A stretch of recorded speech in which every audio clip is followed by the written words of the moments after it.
Hey YouTube, this is going to be a really quick video today. I'm just getting back from the Chiang Mai University night market, and I thought I'd show some of the food that I got, really all the food that I got from the night market, so that you can kind of see what it is that I'm munching on here in Thailand, and then also a little bit of an idea of the prices. That should help you in your planning. So let's go ahead and get into it without further ado. I do have some stuff coming up at the top of the hour, so I'm going to just share. The first thing is this watermelon, and I'm not sure how much this weighs. It's pretty hefty. This was 20 baht, which is roughly around 65 cents for this package of watermelon. It does come chopped up. This is, it does have seeds, so it's not like the seedless watermelon that you may be used to where you're from.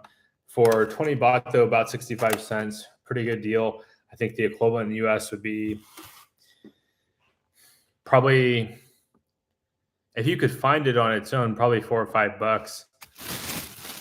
And then this is something that also I think has a lot of value, such that it's worth having a lot when you are here in Thailand. And this is one of my favorite fruits. This is the dragon fruit. This package was also about 65 cents, 20 baht. It's really, really nice to have that because this package in the US would easily be 10, 12, maybe $15. So to have it for that price, it's something that I like to have a lot. I'll have it pretty frequently. I usually try to get fruit probably 4 times a week or so, maybe 5 times a week. And it's just so accessible here. You know, this is night market. I definitely need to make a video of it, but it's like, I don't know, maybe 8 minutes walking from my apartment. So really close, really convenient. And I pass by a 7-Eleven as well on the way there. So if I need to pick up a large container of water, I can do that. Let me see if I can. Yeah, I'll be right back. I'm going to grab a water just to show you what it is that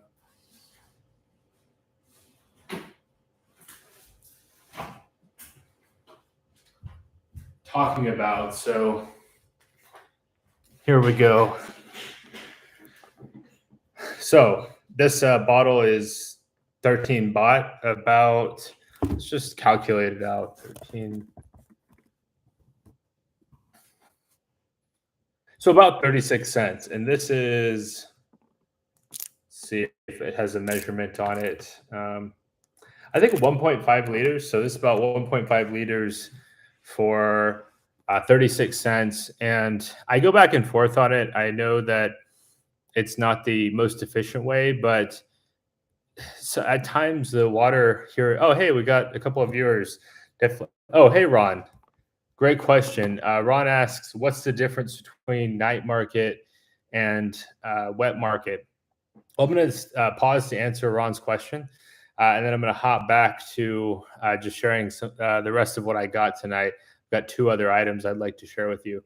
So the difference between a night market and a wet market in my mind is a wet market somewhat functions like a grocery store. You'll typically go there and you'll purchase raw ingredients to cook at home.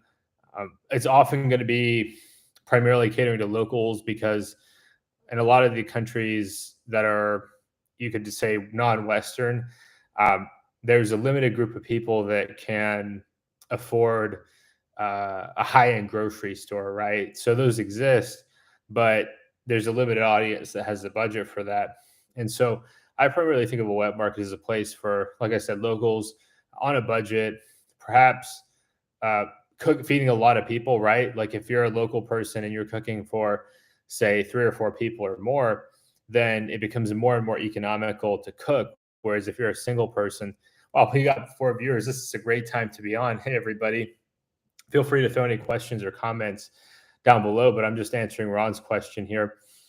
So yeah, you'll get bulk deals, and presumably you can find one that does a really good job and is following some standards. Certainly some wet markets are better than others. Some are,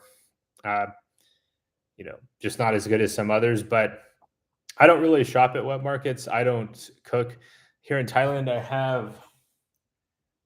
I don't even have a kitchenette in this unit, which is fine with me. I'm not a big I'm not big on cooking anyway, just because for one person, can really be pricey. You talk about adding up all the ingredients and stretching things out. I also find food here does not have as much preservatives as it does in America, so things tend to go bad more quickly. I tend to not like to keep a lot of leftovers. I just find that they don't stay as good as for long.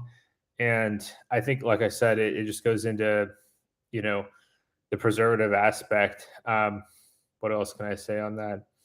So about a night market, you're curious about what a night market is. Well, to me, a night market is they're they're really popular throughout Asia, especially Southeast Asia, because it's so hot during the day, right? And most people are working during the day. So during the daytime, people are working. It's also really hot outside, where most people they'd rather be inside, I think, or a lot of people would anyway. And so at nighttime, everybody gets off work. All the students presumably are done with their classes for the day. And they have these markets where you can go and they'll typically serve a lot of different prepared food. They might have like, uh, cake shop and like ice cream, desserts. They typically have a lot of stalls too, right? People who are entrepreneurial, but maybe they can't commit to a full building lease. They'll get a stall or a kiosk at a night market and they could still be a business person, but they don't have to make quite the same investment that you would make if you were going out and renting a standalone building. You had to put up all kinds of fancy decoration. You had to hire a lot more staff. Where in a night market, I think it really does provide that opportunity for people to uh, pursue that entrepreneurial spirit. And in some cases, I've heard of stalls becoming full-fledged restaurants, right, where the owner is so successful they're able to rent a brick and mortar to outfit it, decorate it. And I've seen this in the United States as well, but I think that happens here in Thailand too. I also think like night market is prepared food, right? I don't think of it as a wet market where you're buying a lot of raw ingredients. I think it's much more like, much more prepared food. Speaking of which, I'll share the next couple of things I bought. So I got these spring rolls. I'm not sure if you've heard of spring rolls, you're familiar, but we've got on the bottom here is salmon. I think this is pork, and I think this is chicken on top. So I've got chicken, pork, and salmon, and then also this spicy sauce here that has. It's got. I don't know if it's chili peppers or what exactly it is, but it's got this spicy sauce, and typically you pour it on the spring rolls or dunk the spring rolls in there. Really, really tasty. And each of these was 10 baht. So this package for one salmon, one pork, and one chicken was 30 baht. So let's calculate that out. 30 baht, about 84 cents for those three. That's a really good deal. I think like in the US, I'd be paying probably $5 for two, something like that. Now, admittedly, they'd probably be a little bit bigger. Oh, these are already, yeah, these are already cooked. So, but I definitely agree with you, Ron. Definitely agree with you. That it's important to cook, particularly pork all the way, chicken. These two really should not be undercooked.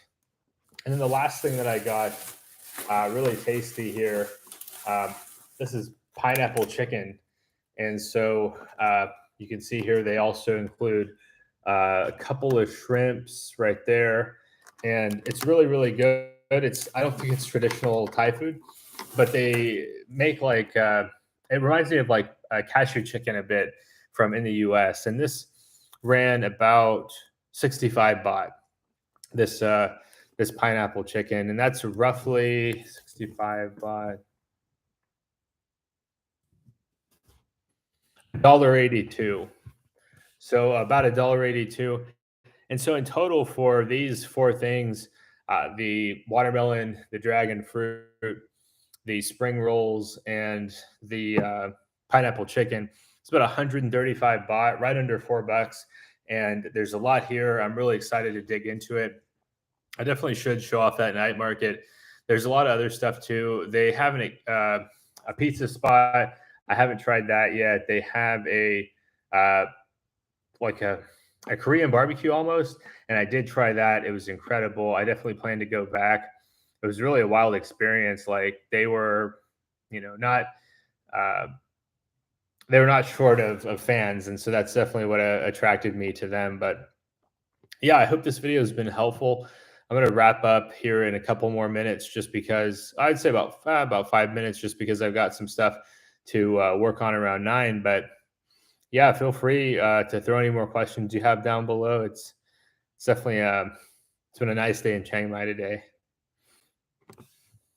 I'm gonna have a little bit of this dragon fruit.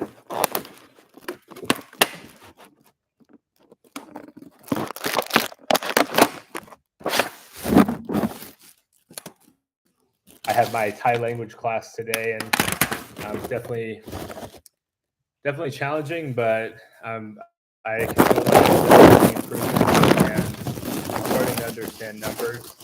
Oh, Ron asks, "Have you tried durian?" I've tried durian a few times, and I just can't get into it. I'll keep trying it because I imagine someday, it might be like a beer or wine or something like that, where it's an acquired taste. Personally, I just don't think it's worth it. Durian is one. It's really strong, so it smells really strong, and I don't really like the smell. It's also expensive relative to what I could get other fruit for. I'm gonna pay like 5x or more for durian. It it's just too odd for me, I think, for what it is. Jackfruit, I think I've tried it before, prepared. It's okay. It's not my favorite. Uh it's not my least favorite either.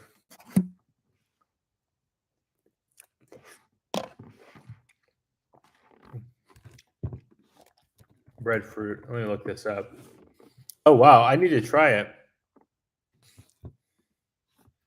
There's actually a hotel named Breadfruit here in Chiang Mai. That's funny.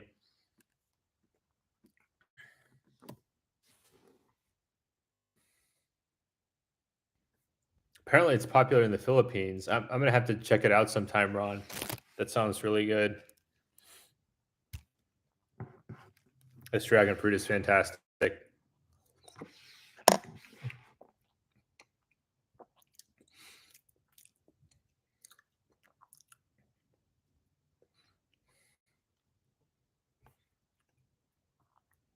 Yeah, dragon fruits. So like, I don't know why they're so expensive in the U.S. They're like $10 for one. I remember in San Francisco, and that's a place where you'd think it'd be a little bit cheaper, but um, yeah, definitely pricey.